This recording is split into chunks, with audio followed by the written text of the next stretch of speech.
participar, etcétera, etcétera, etcétera, ¿no?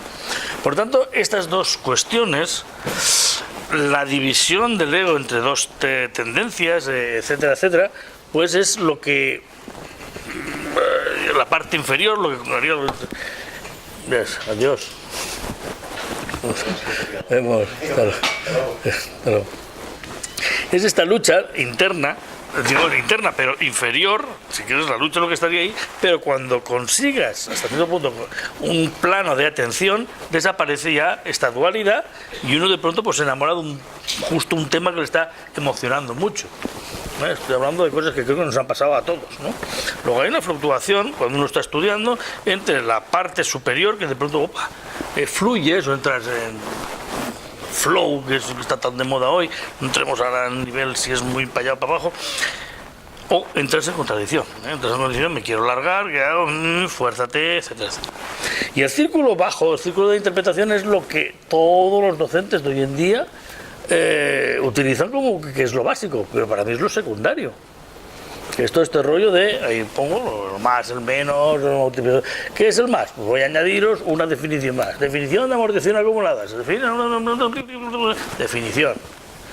El menos, distinción de conceptos parecidos. Se distingue toda la provisión porque existen los conceptos. Generalización. ¿Cuándo se utiliza? Tal. Y no se utiliza, no. Y finalmente la evaluación, que es, yo diría, el castigo más grande que hemos recibido los docentes, que tenemos que evaluar, y que es muy importante evaluar. No, la evaluación. Evaluación es de acuerdo a un patrón común, que es lo que se llama la moneda, lo que sea, el esto de evaluar, pues ponerle valor a estas cosas. A la vez, desde mi punto de vista, estos dos operadores, que operan, si queremos, en el plano superior, o el plano del alma, o plano de lo que queráis, a la vez tienen que trabajar con nosotros. Es obvio que un profe o un docente trabaja simultáneamente en ambos sitios. Eso es normal, ¿no? Desde mi punto de vista, además, o por dibujar mejor la atención, la atención es lo que te lleva, vamos a decirlo así, a salir de tu necesidad y percibirla como conciencia. Dicho de otra forma, no sé si aquí esto lo incluí al final aquí. No, padre. Si os fijáis, dividís como hizo el académico de la lengua Jesulín de Ubrique, necesidad podéis partirlo en dos. Y decir, cese. Y conciencia también con cese, conciencia. Es no. Cese puede ser ceder, como decía David Bohm, no está aquí, está David Bohm, no ceder. Luego necesidad quiere decir yo no cedo, lo necesito. Pero también, a un nivel ya mental, sería scire. Scire, latín, es ciencia, conocimiento, lo que sea. Luego necesidad es no conozco. Luego la necesidad es una combinación de no cedo y a la vez no conozco. Sin embargo, esto está provocando a mí unas necesidades que llamamos motivación, etcétera, etcétera. En cuanto yo sea consciente de este y lo convierta en conscire o en concede, yo concederé porque me haré flexible y podré renunciar a esto y a la vez conoceré un poco lo que estábamos hablando, algo, comprenderé cuál es mi necesidad. Y ese círculo que tenéis ahí es un círculo eterno humano. De la necesidad, prestando atención, la pasamos a conciencia, una parte, claro. Después la conciencia, una vez tenemos la conciencia, lo interpretamos como un patrón o una representación pues, más amplia de la realidad, etcétera, etcétera, y sería la vuelta a la necesidad. Y esto pues, con las cosas de ahí debajo, etcétera, etcétera. Y esto es lo que haría o diferenciaría a las personas, por ejemplo. Podríamos dividir a las personas ya solo en dos tipos. Aquellos que el proceso de interpretación es mucho más voluminoso que aquellas que tienen la tendencia a la atención. Estos sí que son los interpretadores y sería la gente no creativa. Son la gente que la mayoría de su tiempo interpretan. Ven cosas y las interpretan. Ven cosas y las interpretan. Eso me parece... Los interpretadores siempre están interpretando. El cociente, vamos a decirlo así, entre atención e interpretación es menor que 1. Quiere decir que el denominador, la interpretación es infinitamente más grande. Al revés, quizá pues la persona inteligente sería la persona atenta, donde la atención sobrevive por encima, o vive mucho más que la interpretación, la cosa de vuelta. Sería un cociente mayor que 1. Son una cosa intermedia, un equilibrio entre atención e interpretación, yo lo llamaría reflexión. Entonces, desde mi punto de vista, para mí el nivel filosófico está por ahí. Es un nivel que ni está arriba ni está abajo, ¿no? Es un nivel donde la mente se mira a sí misma, ¿no? Pero bueno, esto todas las cosas de las nuevas tecnologías, pero daros cuenta que las nuevas tecnologías, todo el mundo habla de ordenadores y todo eso, pero es que no es lo mismo la era de informática cuando aparecieron los ordenadores, que ni siquiera tenían conexión a Internet, que eso ya fue una revolución impresionante de la era de Internet cuando apareció la red. Y la web 1.0, que era de la información, de esto de la Europa del conocimiento y tal, que esto ya está más pasado, que todo eso, tampoco se parece en nada en la que apareció la web 2.0, la famosa de las redes sociales, en la cual pues aún estamos medianamente viviendo. Donde hablamos de entornos colaborativos, la cooperación, la relación, cooperación, representación, identidad, como bueno, cosas de antes, no entremos en eso. Esto es muy distinto a la web 1.0 y muy distinto a la informática. Ya sabéis que hoy en día se habla hasta de la web 4.0, etcétera, etcétera. Yo diría que la web 3.0 es esta que está emergiendo aún, es mi punto de vista, con los intérpretes personales, todos el Siri de los que tengáis, los Apple y todo eso, el Siri o el Cortana del Windows o el este de Amazon, ¿cómo se llama esto? Alexia. La Alexia, ¿quién lo ha dicho eso? Amparo, Alexia. Vale, pues todo eso. Estos intérpretes, digamos, personales, con los cuales interactúa el ser humano de modo cuasi humano, supongo que muchos de vosotros lo habéis utilizado. Lo habéis preguntado, por ejemplo, a la de Windows, Alexa. ¿Alexa se llama la de Windows? Cortana, perdón. Por ejemplo, si tiene novio y lo que os contesta y todo eso. ¿Bien? Son contestaciones, bueno, quiere decir, esa es la época, si queréis, semántica. Y en la cual, pues, o a la cual puede pertenecer ya esta peliculita, que yo no la he visto, pero me han dicho que la vea, esta de Her, ¿no? Her, uno se enamora del sistema operativo y hace poco me encontré una cosa ahí en el Facebook, un artículo así, en teoría bastante profundo, que dice que en un futuro vamos a tener más relaciones con entes virtuales, ya sea de la red, etcétera, etcétera, que con entes reales. Vale. Y la atención solo puede generarse por la sorpresa, hemos dicho. Y la sorpresa, y ahí tengo una cosa que le llamamos sorpresa atencional, solo puede funcionar si se utiliza dentro de ciertos requisitos. Por ejemplo, exceso y defecto de llamar la atención fastidia, ¿no? Porque si te pasas con el exceso de llamar la atención, el cambio es demasiado brusco, desconectado del hilo argumental. Por ejemplo, tú estás dando clases y de pronto pues coges esto y tiras, rompes algo, pues dices, hombre, sí que ha sido un cambio y genera sorpresa. Lo que pasa es que es excesivo y muy desconectado de lo que querías decir, ¿no? El defecto, pues no sé, pues algo así, cuando los profesores que dicen, os contaré un chiste, una vez, que es muy malo el chiste, y no ha llegado al umbral, ¿no? En cuanto a la frecuencia, igual, si el ritmo es excesivo, pues al final dices, este no es un profesor, este es un payaso, y ya estamos de él hasta aquí, ¿no? Bien, el ratio también entre la comunicación verbal y la no verbal también debe ser, si es excesivo, pareces un actor, lo estás haciendo demasiado. Y la congruencia pasa lo mismo. Entonces, ¿qué quiere decir? La atención tienes que llamarla, tienes que ser un gestor de la atención, de la atención vía la sorpresa, pero evidentemente con los límites, por nombrar algunos que no están por allí y tal. Después, esto que tenía aquí, quiero decir, la cosa de la... Bueno, eso ahora pondré otra cosa que quería decir yo sobre eso. Ya está, esto son cosas del... Bueno, sí. Entonces, hoy en día...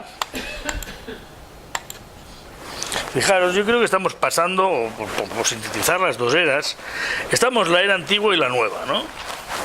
La era antigua yo la llamaría la era idealista.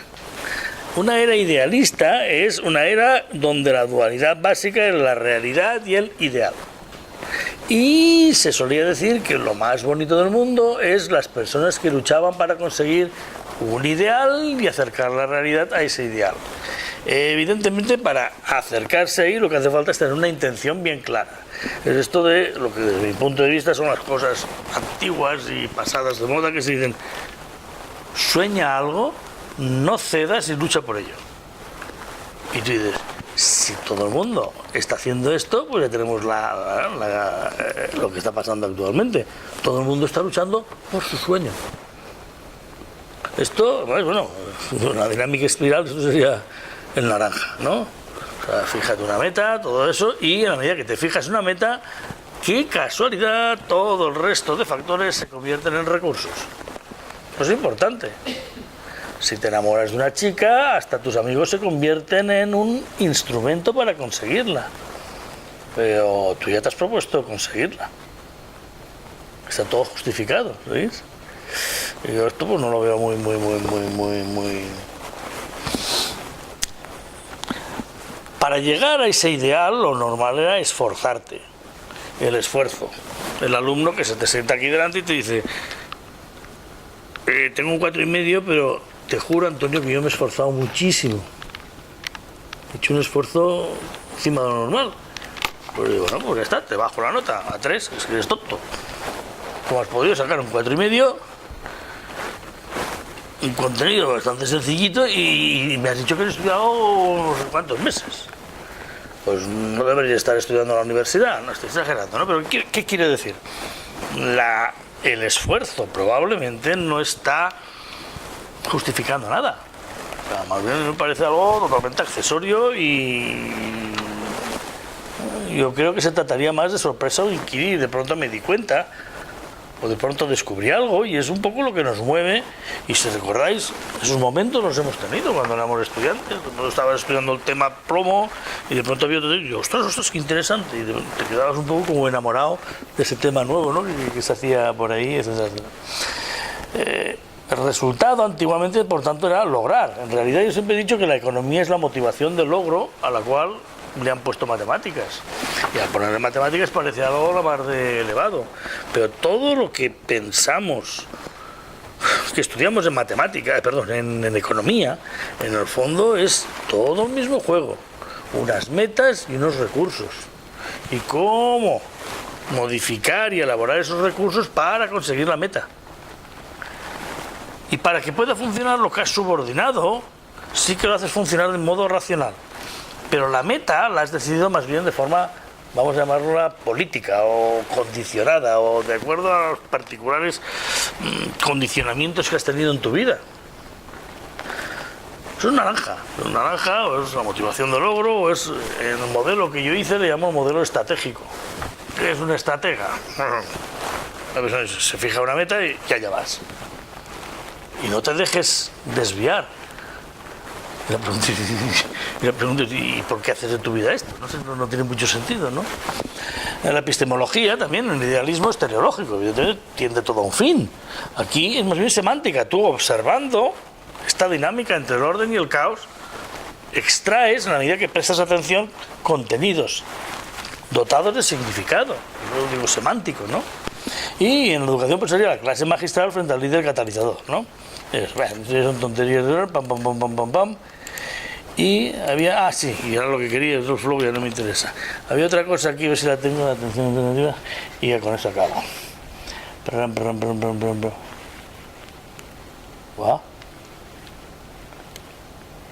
Aquí.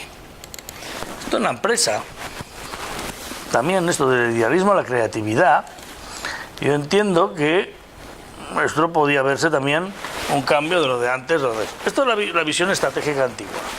Hay una realidad, el esfuerzo, eso que está en rojito, es lo que manda, y con tiempo, sacrificio y violencia, porque en el fondo es violencia, llegaremos más o menos al ideal.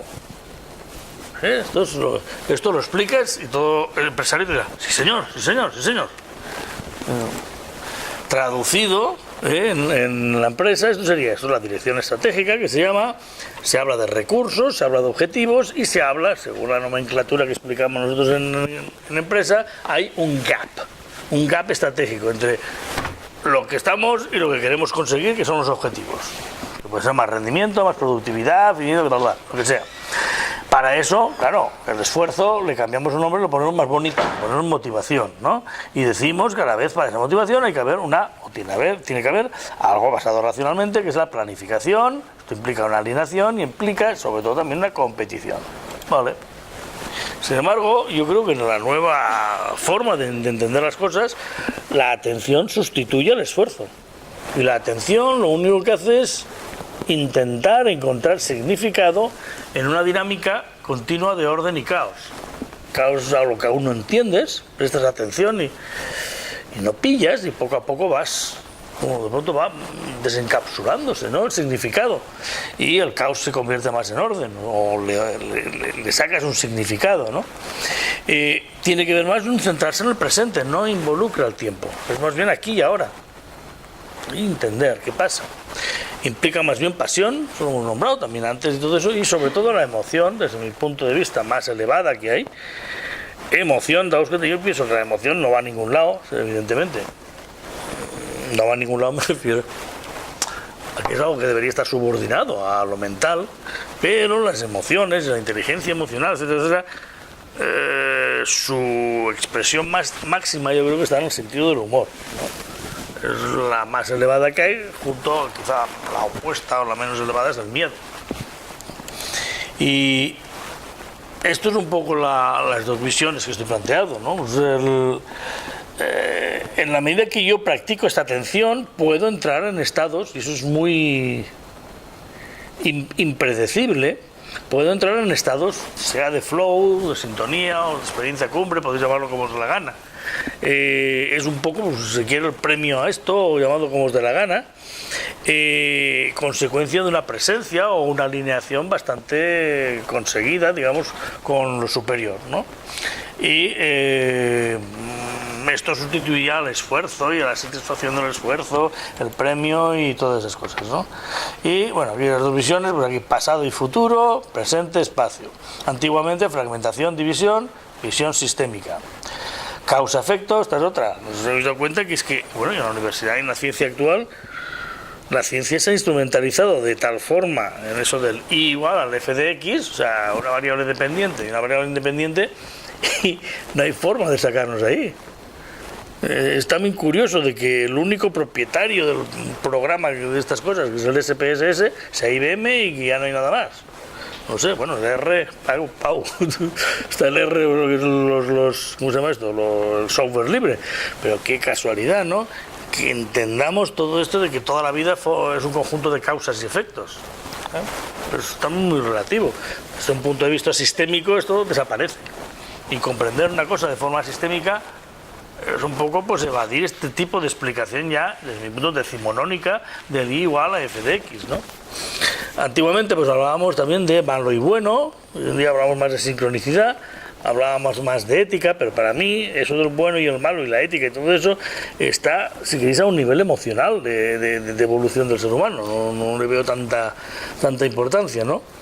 La realidad, y que por medio del esfuerzo se convierte en el ideal, pues aquí hablaríamos más de verdad o falsedad. Eso sería la verdadera ciencia, del observar la realidad, etcétera, etcétera. La intención, pues,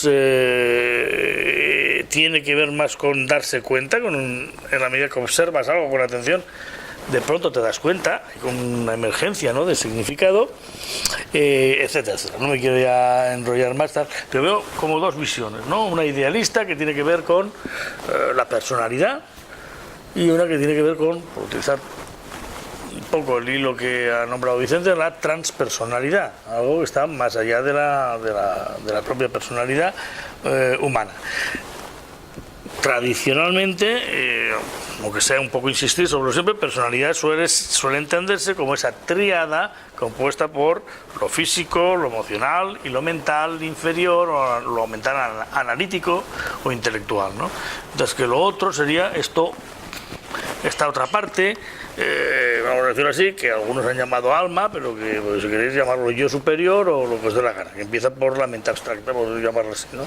Yo creo que eso está muy al acceso de todas las personas, y la atención es el instrumento general, al alcance ya, digamos, de todos, para utilizarlo todos para acceder a esos niveles. Esto no era cierto antes, es lo que yo quería decir, no era tan fácil. Y quizá nueva era, insisto, tenga que ver con esta directa disponibilidad de la atención para este tipo de contacto. Y bueno, ya nos pegó mal el rollo porque, bueno, aquí está, si queréis, todos los rollos de lo malo de todas las tonterías, estos de las evaluaciones. Esto es del libro de texto normal. En lo que más creemos, que es esto de premiar a la gente en función de su rendimiento, pues es obvio que todo falla. Falla primero porque la gente solo hace lo que se paga. ¿Qué es lo que se va a pagar? En clase yo les digo, voy a examinaros de tal a tal a tal. Yo recuerdo que una vez, diciendo esto en clase, cogí un alumno varias páginas y las grapó. Y digo, ¿qué has hecho? Dice, ay, has dicho que no va. Imagínate que ahora me ponga a estudiar y me estudio una sola página que ya no va para el examen. ¿Seguís? Pues en la empresa hacemos esto. Esto no lo pagan, pero esto no lo voy a hacer.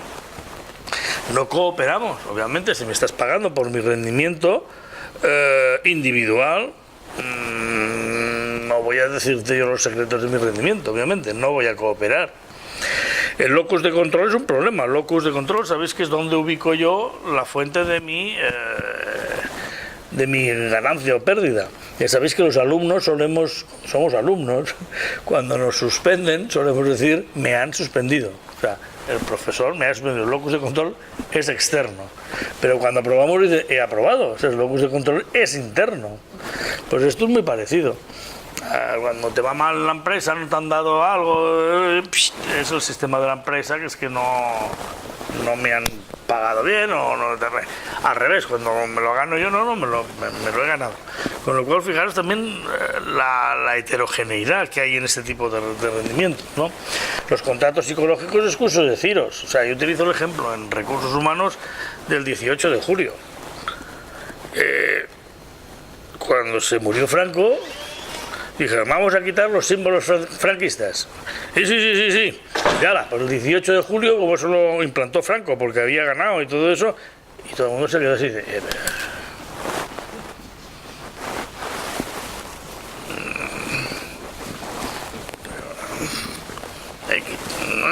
Quité lo del Franco, pero voy a quitar lo hay un contrato psicológico final que siempre que se ponen premios por pagar a la gente por rendir, se convierten en culturas. Esto podéis, mil ejemplos, os podría contar de a veces que he estado de tribunal para premios creativos, de pronto me dicen, no, has de dar eso, pero has de darlo también, también has de dar a uno que esté en Valencia, vale, pero también has de darlo a otro que sea del otro campus. Y al final dices, oye, pero no lo vamos a dar al mejor, no, hay que tener, en fin. Falta de credibilidad. No hay nada en este mundo donde hay más sincronicidad en todo el mundo que en que le preguntes a alguien sobre qué le parece el sistema de remuneración de su empresa. Todos dicen, no estoy de acuerdo con él. Nadie está de acuerdo con el sistema de remuneración. Nunca. Ni con la remuneración que hacemos, ni con la evaluación que hacemos los profesores, ni en las empresas, nada. Es lo que nunca está de acuerdo nunca nadie. La insatisfacción y el estrés laboral, por tanto, es casi inevitable. Y la iniciativa individual, siempre que hablemos de rendimientos de cierta complejidad, porque es evidente que son cosas simples, sé que puede funcionar, eso de hacer esto te pago más, puede funcionar, pero cuando es algo complejo o creativo, ni de coña, no hay tal incremento de creatividad ni nada, ¿no? Por tanto, pues ahí estamos bueno, no quiero ya enrollarme más y tal. Son reflexiones sobre la educación. Por tanto, yo, por cerrar, para mí la educación debería estar basada en algo que está rodeando continuamente a la atención, al estado de atención. Y quizá las grandes preguntas que han nombrado antes tengan que ver con esto. Grandes preguntas me refiero a alguna pregunta y todos nos quedamos quietos. Todos tenemos bajo nuestros dedos lo de Internet, podemos buscar, o sea, tenemos ese océano de información infinito casi, que es Internet. Por tanto, vamos a reflexionar. El conocimiento lo tenemos, ya sé, por el acceso a Internet. Y aparte aquí estamos involucrados todos con el alma, llamado como la gana, con el ser, para descubrir algo nuevo. Y esto es un poco lo que yo creo que cambia con respecto a la educación de antes. Es evidente que no es memoria, porque la memoria ya la tiene el ordenador. Nuestro móvil tiene un montón de números de teléfono, no hace falta que no sepamos ninguno, ni siquiera de nuestra casa, o de nuestra pareja o nuestros hijos, porque ya están ahí. Entonces la memoria cada vez es menos necesaria. Lo digo porque hay tendencias también hoy en día que intentan recuperar la memoria, no haber caído en el error de que cada vez enfatizamos menos lo de la memoria, todo eso. Yo creo que sí, ya la memoria ha pasado afortunadamente a mejor vida, porque la memoria ya tiene la tecnología de la información. Tenemos que estar funcionando a otro nivel. Ya está. Esto es un poco lo que quería comentar, dicho de forma poco ordenada, pero creo, por tanto, que sí que va por ahí. O sea, es una mezcla. Por un lado, el uso de estas tecnologías que cada vez están más cerca de nosotros, forman parte más de nuestra... Bueno, que sepáis, no hemos hablado de medicina, pero si sabéis, estos cacharros ya están pues cogiendo las pulsaciones. Dentro de poco estará cogiendo la presión arterial. Está cogiendo, dentro de poco cogerá también por análisis de sangre si tienes demasiado azúcar. Todo esto lo estará sacando esto y en tiempo real estará enviándose a cualquier no sé, central de análisis. Y te estará devolviendo y dice, ojo que hoy tienes el azúcar alto, etcétera, etcétera. Esto va a ir a más, a más, a más, ¿no? Entonces, no sé, ante esto es verdad que el sistema antiguo de aquí los libros, nos entramos en clase, nos sentamos ahí, nos ponemos a estudiar y después para el examen, pues no parece que sea lo idóneo, ¿no? Ese último comentario que has hecho me suscita una pregunta o también un comentario. El tema de las tecnologías y del impacto que van a tener esas tecnologías en el futuro, en el sentido de la creación de estados de conciencia. Es decir, igual en el futuro entramos en clase y igual que te pueden desactivar la zona wifi y no puedes tener internet si quieres, también te pueden meter en un estado de flujo, ¿no? Y se están haciendo experimentos ya en empresas para que potenciar esos estados, pues de poner a la gente en estado delta o para que potencie su rendimiento laboral o para mayor concentración, etcétera, etcétera. ¿Qué opinas de eso? ¿Qué potencial le ves y qué peligro le ves? No sé, ahí hablando, comiendo, no lo he dicho, pero parece ser que los chinos ya están haciendo fotocopias humanas. No sé si lo habéis visto esto. Perdona, sí. Los chinos están haciendo ya fotocopias humanas. Claro, genéticamente, pues la oveja Dolly, ¿cómo se llama esta? Pero en seres humanos, ¿no? ¿Eh? No, ahora no. Ahora, bueno, y también entiendo que, no sé, en época de guerra, creo, pues a todos los soldados les daban anfetas o no sé qué, para que fuera mejor, ¿vale? Eso se podría también hacer en aulas. Supongo que se ha hecho alguna vez, probablemente, no lo sé, en determinadas circunstancias, pues la gente era alterada su conciencia por medio de algún tipo de sustancia, en este caso química, tal. Y evidentemente, pues ahí sí, que hay un caso, digamos, de ética, sí. ¿Que esto va a poder ser que vaya a más? Bueno, sabéis, yo sé, lo de los sonidos binaurales, solo podéis bajar en internet, lo bajáis y generar en el cerebro ese tipo de efectos ya. Correcto, vale. Bueno, sí. Tampoco, en fin, si hablamos de la atención, estamos hablando de la atención como ponerlo a un nivel, en este caso de atención plena, que nos sitúa nos hace capaces de captar. Sería algo similar, pero apoyado por la tecnología. ¿Cómo sería? Yo creo que, por decir algo, yo creo que es algo parecido a decir, bueno, ha existido las anfetaminas, pero no me consta que, en general, en los sitios escolares y todo eso, bueno, menos a los niños hiperactivos, que sí que les dan anfetaminas, de verdad. Quiere decir, pues bueno, el resto no toman, no se sabe de algo de esto, ¿no? En la universidad, pues tampoco me suena. Que pudiera esto ser más sencillo aún y tal, y hacerlo de forma inconsciente, hombre, también podrían decir, en el agua de la universidad están poniendo eso, pues tripis, no, sí, podría ser, y no lo niego, ¿no? Pero también ha habido oportunidad de que pasara de otra forma, ¿no? La forma antigua. A la vez, bueno, ya sabéis que muchas veces hemos hablado de enteógenos y tal, y tampoco tengo una opinión negativa absoluta, ¿no? Ante, o sea, alterar la conciencia desde fuera. Desde luego no parece la más lógica ni la más prometedora, pero tampoco es la que no, ni hablar, no sé, supongo que habrá un poco de todo en todo el mundo, ¿no? No lo sé esto, Vicente, ¿cómo lo ves tú? Lo de los enteógenos y todas esas cosas. ¿Cómo lo ves?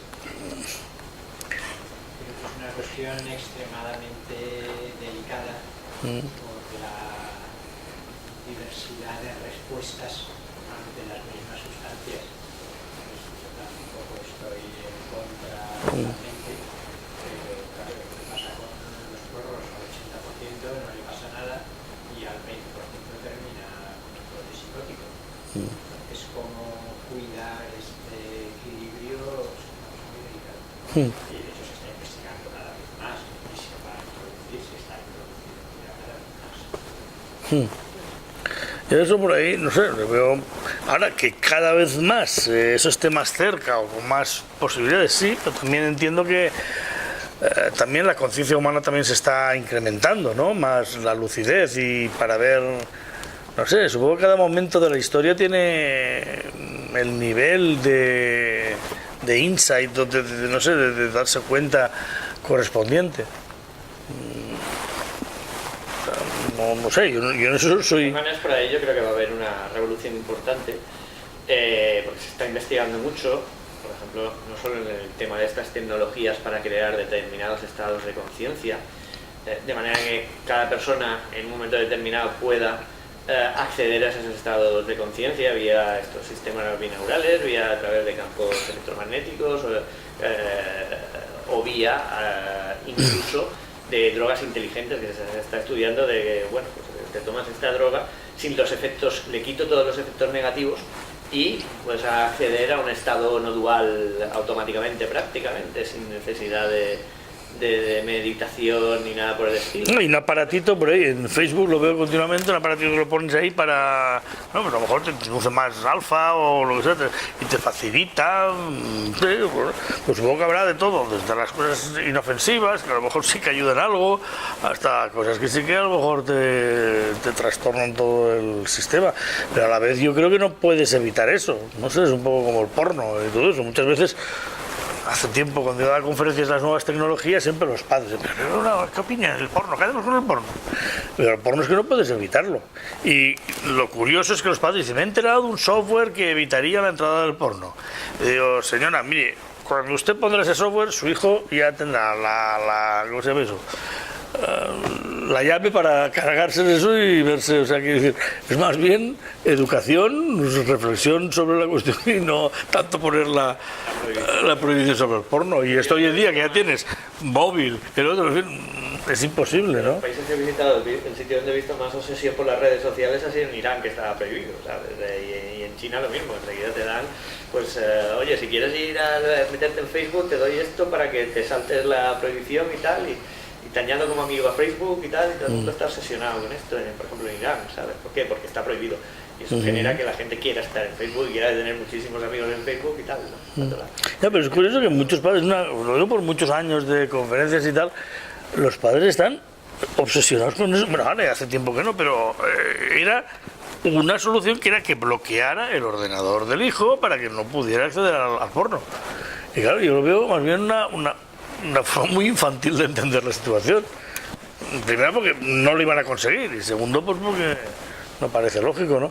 Pues con estas cosas yo creo que también solo la educación quiere decir la comprensión de las circunstancias, de la complejidad de las relaciones, etcétera, etcétera, podrá, no sé, darnos también la complejidad necesaria para enfrentarnos a ese mundo. Y ese mundo hoy en día está en red, está en, no sé, las redes sociales, el Twitter y más cosas que vendrán seguro.